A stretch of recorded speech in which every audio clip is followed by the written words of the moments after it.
Students, welcome back to my channel. चलो India science पढ़े। हम लोग haloalkanes and haloarenes topic कर रहे थे।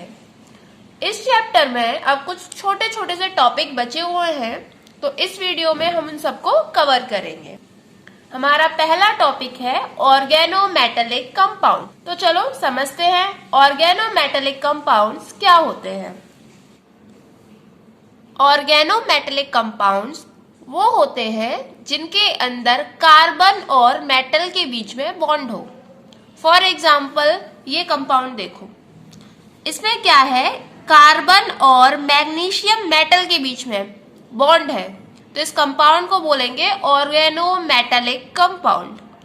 आप लोग डेफिनेशन लिख सकते हो, the compounds having carbon metal bond are known as organometallic compound. Example Grignard reagent. अब ग्रिग्नार्ड रिएजेंट क्या होता है? ग्रिग्नार्ड रिएजेंट होता है एल्काइल मैग्नीशियम हैलाइड, मतलब इसमें कार्बन और मैग्नीशियम के बीच में बॉन्ड होगी और उससे हैलोजन अटैच होगी। तो इस कंपाउंड को हम लोग क्या बोल सकते हैं? Ethyl magnesium bromide. जो भी कंपाउंड एल्काइल मैग्नीशियम हैलाइड के फॉर्म में होता है उसको बोलते हैं ग्रिग्नार्ड रिएजेंट। तो हम लोग इसको जनरली कैसे रिप्रेजेंट कर सकते हैं? R M G X. R क्या डिनोट करता है? एल्काइल ग्रुप को। तो ग्रिग्नार्ड रिएजेंट क्या है आपको समझ में आ रहा है? ऐसा ऑर्गेनोमेटेलिक कंपाउंड जो एल्काइल मैग्नीशियम हैलाइड की फॉर्म में होगा और उसमें कार्बन और मैग्नीशियम के बीच में बॉन्ड होगी। अब देखो ग्रिग्नार्ड रिएजेंट को प्रिपेयर कैसे करते हैं। हम लोग क्या करते हैं, एल्काइल हैलाइड लेते हैं, उसको मैग्नीशियम के साथ में रिएक्ट करवा देते हैं in the presence of dry ether, तो हमारा ग्रिग्नार्ड रिएजेंट बनके तैयार हो जाता है। अब इसमें आपको एक क्वेश्चन पूछा जाता है कि ग्रिग्नार्ड रिएजेंट की प्रिपरेशन में हम लोग मॉइस्चर को क्यों अवॉइड करते हैं। मतलब जब हम ग्रिग्नार्ड रिएजेंट बना रहे हैं तो वहां बिल्कुल मॉइस्चर नहीं होना चाहिए। उसका क्या रीजन है? तो उसका रीजन होता है कि ये ग्रिग्नार्ड रिएजेंट हाईली रिएक्टिव होते हैं। जैसे ही ग्रिग्नार्ड रिएजेंट को वाटर मिलता है तो उसमें से ये प्रोटॉन निकाल लेते हैं और हाइड्रोकार्बन बना लेते हैं। फॉर एग्जाम्पल देखो, यहाँ पर ये ग्रिग्नार्ड रिएजेंट है, हमने वाटर के साथ में रिएक्ट करवाया। अब हमें पता है वाटर किस फॉर्म में होता है, H positive plus OH negative.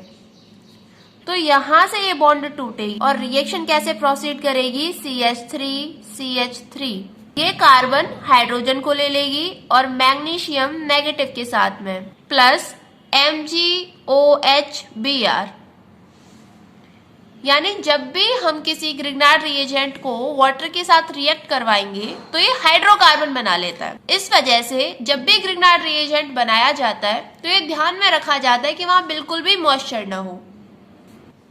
तो आप रीजन लिख सकते हो, because it takes up H positive and forms hydrocarbons.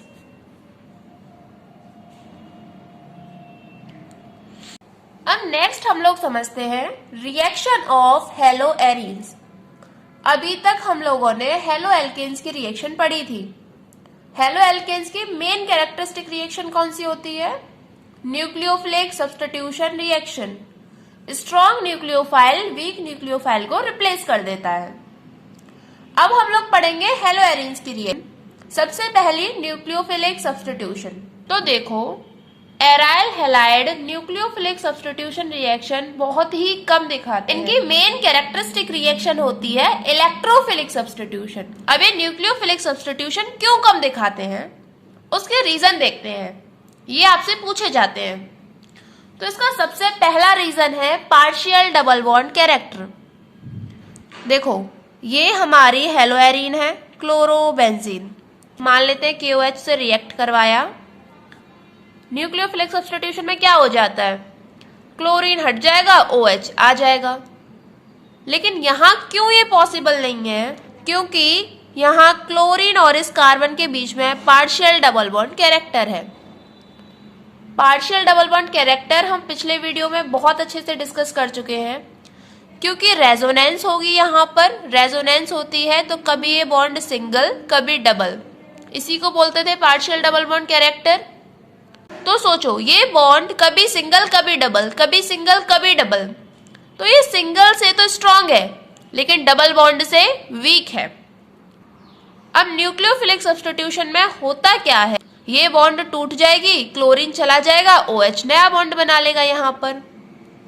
अब क्योंकि यहाँ पर पार्शियल डबल बॉन्ड कैरेक्टर है तो इस बॉन्ड को तोड़ना उतना आसान नहीं है जितनी आसानी से हेलो एल्केन्स में टूट जाती है। तो इसी वजह से न्यूक्लियोफिलिक सब्स्टिट्यूशन रिएक्शन यहाँ आसानी से नहीं हो सकती। तो आप लिख सकते हो, due to partial double bond character between carbon and chlorine it is difficult to break this bond. Next reason है अनस्टेबिलिटी ऑफ फिनाइल कैटायन। मान लो न्यूक्लियोफिलिक सब्स्टिट्यूशन रिएक्शन होती है तो सबसे पहले क्या होगा, ये वाली बॉन्ड टूटेगी क्लोरीन की तरफ, तो इस बेंजीन पर चार्ज कैसा आ जाएगा, यहाँ पर पॉजिटिव। इसको बोलते हैं फिनाइल कैटायन। क्योंकि पॉजिटिव चार्ज है तो ये क्या बन गया, फिनाइल कैटायन। अब ये फिनाइल कैटायन हाईली अनस्टेबल होता है, सबसे ज्यादा अनस्टेबिलिटी है इसमें। क्यों, रेजोनेंस इसमें हो नहीं सकती, इसकी वजह से भी ये रिएक्शन प्रोसीड नहीं हो पाती, क्योंकि रिएक्शन हमेशा स्टेबिलिटी की तरफ चलेगी ना कि अनस्टेबिलिटी की तरफ। अब देखो तीसरा कारण क्या है न्यूक्लियोफिलिक सब्स्टिट्यूशन रिएक्शन न होने का, ये क्लोरोबेंजीन। अब कोई भी न्यूक्लियोफाइल आएगा, मान लेते हैं OH नेगेटिव आया, फाइल है तो इस पर इलेक्ट्रॉन डेंसिटी ज्यादा है, या फिर बोले नेगेटिव चार्ज ज्यादा है, न्यूक्लियोफाइल है। अभी जो बेंजीन रिंग होती है इस पर भी तो इलेक्ट्रॉन डेंसिटी ज्यादा होती है, ये भी इलेक्ट्रॉन रिच है, यहाँ पर भी नेगेटिव चार्ज की मात्रा ज्यादा, यहाँ पर भी नेगेटिव चार्ज की मात्रा ज्यादा, तो इनके बीच में क्या हो जाएगा, रिपल्शन। तो इसी वजह से न्यूक्लियोफिलिक सब्स्टिट्यूशन रिएक्शन हमें बहुत ही रेयर देखने को मिलती है। अब देखो एक स्पेशल प्रोसेस देखते हैं जिसमें न्यूक्लियोफिलिक सब्स्टिट्यूशन होता है, डाउस प्रोसेस। इस रिएक्शन में क्या होता है, क्लोरोबेंजीन से फिनॉल बनाया जाता है। लेकिन हमें पता है क्योंकि यहाँ पर न्यूक्लियोफिलिक सब्स्टिट्यूशन हो रहा है तो ये रिएक्शन आसानी से तो नहीं हुई होगी, इसके लिए कुछ कंडीशन रही होंगी।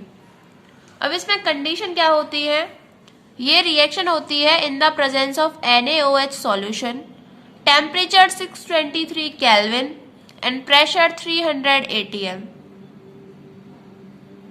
जब ये सारी कंडीशन होंगी तब क्लोरोबेंजीन से क्या बन जाती है, फिनॉल। अच्छा, इसी रिएक्शन में अगर मैं क्लोरोबेंजीन पर NO2 ग्रुप लगा देती हूँ तो न्यूक्लियोफिलिक सब्स्टिट्यूशन रिएक्शन और आसानी से हो जाती है। यहाँ पर हमें टेम्परेचर लेना पड़ रहा था 623 केल्विन और यहाँ पर उससे कम ही टेम्परेचर पर रिएक्शन हो जाती है। अब मैंने 2 NO2 लगा दिए तो देखा ये रिएक्शन और भी जल्दी हो रही है, 368 केल्विन पर ही रिएक्शन हो जाती है और क्लोरीन की जगह OH ग्रुप आ जाता है। तो अब की बार मैंने इस पर 3 NO2 लगा दी तो मैंने देखा कि ये रिएक्शन तो और भी आसानी से हो रही है, तकरीबन 100 डिग्री के आसपास वाले टेम्परेचर पर ये रिएक्शन पॉसिबल हो पा रही है। इसका मतलब ये NO2 ग्रुप कुछ तो एडवांटेज कर रहा है। अब NO2 ग्रुप करता क्या है, NO2 ग्रुप होता है इलेक्ट्रॉन विड्रॉइंग ग्रुप। हम लोगों ने 2 तरीके के ग्रुप डिस्कस किए थे, इलेक्ट्रॉन विड्रॉइंग ग्रुप्स और इलेक्ट्रॉन डोनेटिंग ग्रुप्स। ये इलेक्ट्रॉन खींचता है। अब देखो जब हम इसको ऑर्थो या पैरा पोजीशन पर लगा देते हैं तो हमें पता है ये है क्लोरोबेंजीन, क्या चलती है यहाँ पर, रेजोनेंस। और रेजोनेंस भी कौन सी, plus R effect. Electron donating group अगर लगा होगा तो प्लस आर, इलेक्ट्रॉन विड्रॉइंग तो माइनस आर। ये सब कुछ हम लोग पिछले वीडियो में डिस्कस कर चुके हैं। तो इलेक्ट्रॉन डेंसिटी कहाँ कहाँ अवेलेबल होती थी, ऑर्थो पर और पैरा पर, 2 जगह नेगेटिव चार्ज आता था, जबकि इलेक्ट्रॉन विड्रॉइंग ग्रुप्स में मेटा पर इलेक्ट्रॉन डेंसिटी अवेलेबल होती है। तो हम क्या कर रहे हैं, ऑर्थो और पैरा पर NO2 लगा रहे हैं, यहीं पर नेगेटिव चार्ज आता है रेजोनेंस में और यहीं पर इलेक्ट्रॉन विड्रॉइंग ग्रुप लगा दिया तो ये अपनी तरफ इलेक्ट्रॉन डेंसिटी विड्रॉ कर लेगा। इस बेंजीन रिंग पर इलेक्ट्रॉन डेंसिटी कम कर देगा और अपनी तरफ खींच लेगा। तो अब जो न्यूक्लियोफाइल आ रहा है उसको रिपल्शन कम फील होगा, क्योंकि बेंजीन रिंग से अब इलेक्ट्रॉन डेंसिटी NO2 खींच चुका है। तो इस वजह से रिएक्शन थोड़ी आसानी से हो जाती है। अब इसमें आपको क्वेश्चन पूछा जाता है कि जब हम NO2 मेटा पोजीशन पर लगा देते हैं तो रिएक्शन पर क्यों नहीं इफेक्ट होता। अब मेटा पोजीशन पर इलेक्ट्रॉन डेंसिटी ही नहीं हो, जब इलेक्ट्रॉन डेंसिटी है ही नहीं तो NO2 विड्रॉ क्या करेगा, कुछ भी नहीं। तो मेटा पोजीशन पर NO2 को लगाने से कोई इफेक्ट नहीं होता। तो आप लिख सकते हो it do not have any effect when it is placed on meta position. क्यों? Because there is no electron density available on meta position. तो चलो अब हम लोग नेक्स्ट देखते हैं electrophilic substitution reaction. Haloarenes nucleophilic तो नहीं दिखाती थी, पर इलेक्ट्रोफिलिक सब्स्टिट्यूशन रिएक्शन ये बहुत आसानी से दिखाती है। ये इनकी कैरेक्टरिस्टिक रिएक्शंस है। तो चलो समझते हैं। इलेक्ट्रोफाइल कौन होते हैं? जिन पर पॉजिटिव चार्ज होता है। और न्यूक्लियोफाइल कौन होते थे? जिन पर नेगेटिव चार्ज होता है। तो यहाँ पर हो रही है इलेक्ट्रोफिलिक सब्स्टिट्यूशन रिएक्शन। इलेक्ट्रोफाइल को आना है, यानी जिस पर पॉजिटिव चार्ज है उसको आना है। तो वो कहाँ पर अटैक करेगा? हमेशा नेगेटिव चार्ज पर। तो जहां जहां इलेक्ट्रॉन डेंसिटी अवेलेबल होगी वहां वहां सब्स्टिट्यूशन होगा। अब देखो होता क्या है। ये है क्लोरोबेंजीन, कोई भी हेलो एरीन हो सकती है। तो जो भी हेलोजन होता है उस पर क्या अवेलेबल होते हैं? Lone pair. देखो यहाँ पर लोन पेयर, सिंगल और डबल बॉन्ड, तो क्या होगी? रेजोनेंस। और वो भी कौन सी? प्लस आर इफेक्ट, यानी ये अपने इलेक्ट्रॉन डोनेट करेगा। तो ये बॉन्ड ऐसे, और ये वाली बॉन्ड कैसे टूटेगी? ऐसे। ये हम लोग पहले भी डिस्कस कर चुके हैं, पर फिर भी थोड़ा सा डिस्कस कर लेते हैं। अब ये बॉन्ड जब ऐसे टूटी है तो यहाँ पर नेगेटिव चार्ज और यहाँ पर पॉजिटिव। पॉजिटिव और ऊपर है लोन पेयर, क्या बन जाएगी? Double bond. मान लेते हैं अब ये बन गई डबल बॉन्ड। अब यहाँ पर आ गया नेगेटिव चार्ज। अब देखो अब ये बॉन्ड कैसे टूटेगी? ऐसे। तो यहाँ पर पॉजिटिव, यहाँ पर नेगेटिव। पॉजिटिव और नेगेटिव के बीच में क्या बन जाएगी? बॉन्ड। और यहाँ पर आ गया नेगेटिव चार्ज। फिर ये वाली बॉन्ड टूटती है, यहाँ पर नेगेटिव, यहाँ पर पॉजिटिव। इस पॉजिटिव नेगेटिव के बीच में बॉन्ड, यही रेजोनेंस होती है। अब यहाँ पर नेगेटिव चार्ज, ये बॉन्ड दोबारा से ऊपर की तरफ टूटेगी और यहाँ पर पॉजिटिव, इस पॉजिटिव नेगेटिव के बीच में बॉन्ड। और फाइनली जैसा कंपाउंड पहले था वैसे हो जाता है। तो देखो नेगेटिव चार्ज यानी इलेक्ट्रॉन डेंसिटी कहाँ कहाँ अवेलेबल है? ये कौन सी पोजीशन? ऑर्थो पोजीशन, फिर पैरा और दोबारा से ऑर्थो पर। देखो मेटा पर चेक करो, मेटा पर हमेशा पॉजिटिव चार्ज आया है। तो जब भी इलेक्ट्रॉन डोनेटिंग ग्रुप लगे हुए होते हैं ऊपर, इलेक्ट्रॉन डेंसिटी प्रेजेंट होती है सिर्फ और सिर्फ ऑर्थो और पैरा पर। अब नेगेटिव चार्ज ऑर्थो और पैरा पर है तो इलेक्ट्रोफाइल भी कहाँ अटैक करेगा? ऑर्थो और पैरा पर। तो यहां से हमें क्या पता चल गया कि इलेक्ट्रोफिलिक सब्स्टिट्यूशन रिएक्शंस में इलेक्ट्रोफाइल ऑर्थो और पैरा पर आएगा। अब देखो यहाँ पर एक ड्रामेबाजी और है, एक क्वेश्चन यहाँ से और बन जाता है। अब क्योंकि हेलोजेंस थोड़े इलेक्ट्रोनेगेटिव होते हैं, इलेक्ट्रोनेगेटिव जो होते हैं वो क्या करते हैं? अपनी तरफ इलेक्ट्रॉन डेंसिटी खींचते हैं। तो इसका मतलब इन हेलोजेंस को तो अपनी तरफ इलेक्ट्रॉन डेंसिटी खींचनी चाहिए थी, लेकिन ये तो उल्टा डोनेट करने पर लगे हुए हैं। तो देखो यहाँ पर दो इफेक्ट होते हैं एक साथ। एक तो नेगेटिव इंडक्टिव इफेक्ट, जिसमें ये हेलोजन अपनी तरफ इलेक्ट्रॉन डेंसिटी खींचता है, और एक रेजोनेंस इफेक्ट, क्योंकि इस पर लोन पेयर है तो यहाँ पर प्लस आर इफेक्ट, और साथ में माइनस इंडक्टिव इफेक्ट भी होता है। तो अब दो प्रोसेस साइमल्टेनियसली चल रही हैं। नेगेटिव इंडक्टिव इफेक्ट जिसमें ये इलेक्ट्रॉन डेंसिटी अपनी तरफ खींच रहा है, और प्लस आर इफेक्ट। तो अब इन इफेक्ट में से जो स्ट्रांग होता है उसी की दादागिरी चलती है। रेजोनेंस ज्यादा स्ट्रांग होती है देन इंडक्टिव इफेक्ट, तो इसीलिए अल्टीमेटली प्रोडक्ट में इलेक्ट्रोफाइल आता ऑर्थो और पैरा पर ही है। लेकिन क्योंकि इंडक्टिव इफेक्ट भी होता है तो ये रिंग को थोड़ा सा डीएक्टिवेट कर देता है। मतलब जब ये रिएक्शन होंगी तो हमें कुछ न कुछ कैटलिस्ट वगैरह डालने पड़ते हैं, तब जाकर के ये रिएक्शन होती है। तो चलो अब हम लोग रिएक्शन देखते हैं इसकी कैसे होती है। तो देखो, पहली रिएक्शन है हेलोजिनेशन। इसमें हम लोगों ने क्लोरोबेंजीन ली है। हम लोग यहाँ पर कोई भी हेलोएरिन ले सकते हैं, plus Cl2 in the presence of anhydrous FeCl3। तो रिएक्शन कैसे प्रोसीड करेगी, एक बार हेलोजन आएगा ऑर्थो पर और एक बार हेलोजन आ जाएगा पैरा पर। अच्छा, अब इसमें मेजर प्रोडक्ट कौन सा होगा? ऑर्थो और पैरा में कौन ज्यादा स्टेबल होता है? पैरा वाला, क्योंकि उसकी सिमेट्री ज्यादा बेटर होती है, तो ये वाला मेजर होगा और ये वाला माइनर। ऐसे ही नाइट्रेशन रिएक्शन, इसमें कौन आ जाएगा? NO2 ग्रुप, एक बार ऑर्थो पर और एक बार पैरा पर। अगेन पैरा वाला मेजर होगा। सल्फोनेशन, सल्फो ग्रुप आएगा। अब देखो फ्रेडल क्राफ्ट रिएक्शंस। ये Friedel Craft reaction electrophilic substitution ही है। इसमें दो पार्ट है, एल्काइलेशन, असाइलेशन। एल्काइलेशन में एल्काइल ग्रुप आएगा और असाइलेशन में असाइल ग्रुप। असाइल ग्रुप कौन सा है? ये वाला। इसमें ये एल्काइल कितनी भी हो सकती है, ऐसे में सोचना कि सिर्फ COCH3 यही होगा। ये भी असाइल ग्रुप है, जिसमें एल्काइल हो और साथ में CO ग्रुप अटैच हो, इसको बोलते हैं एसाइल ग्रुप। तो देखो एल्काइलेशन में एक बार एल्काइल आएगा ऑर्थो पर और एक बार आएगा पैरा पर। अब असाइलेशन में एक बार असाइल ग्रुप आएगा ऑर्थो पर और एक बार पैरा पर, और पैरा वाला ज्यादा स्टेबल। इस तरीके से आपको ये रिएक्शंस करनी है। तो चलो अब हम लोग पढ़ते हैं इस चैप्टर का last topic, reaction with metals. इसमें पहली रिएक्शन है वुड्स रिएक्शन। कोई भी हेलो एल्केन आप ले सकते हो, CH3, CH2, Cl। ये हमने रिएक्ट करवाई Na in the presence of dry ether, NaCl बन जाएगा और एल्काइल ग्रुप जो है वो डबल हो जाता है। मतलब ये वाला जो ग्रुप था ये डबल हो गया और साथ में NaCl अलग हो गई। आप लोग ऐसे समझो कि ये इथाइल क्लोराइड दो थी, तो हुआ क्या है, एल्काइल ग्रुप आपस में अटैच हो जाते हैं, प्लस 2 NaCl अलग हो गया। अब आपको हो सकता है पेपर में ये इसी तरीके से देखने को मिले, इसके आगे 2 लिखा हुआ हो, या कई बार ऐसा होता है कि कुछ भी नहीं लिखा हुआ है, सिंपल रिएक्शन है, तो भी ये वुड्स रिएक्शन ही है।